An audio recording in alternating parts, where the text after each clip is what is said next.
Have you ever faced the challenge of working on a car engine or transmission and wondered how to keep the engine stable and secure? Let me introduce you to this tool called Engine Support Bar. The engine support bar is designed to securely hold and support an engine weight in a vehicle. It supports the engine when removing subframe, transmission, engine mounts, or performing other tasks that needs the engine to be stable or suspended.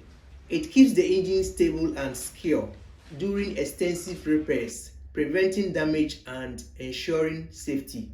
This tool is especially useful when working on front-wheel drive vehicles, where the subframe must be removed to access components. The primary function of the engine support bar is to support the weight of the engine when performing repairs, parts change, maintenance, and other tasks to ensure that there's no unexpected engine movement during the process. The engine support bar is adjustable and can be used on a wide range of vehicles. Thank you for watching this video. Subscribe to the channel because I have more educational videos coming up for you. The link to the tool is in the description. See you in my next video.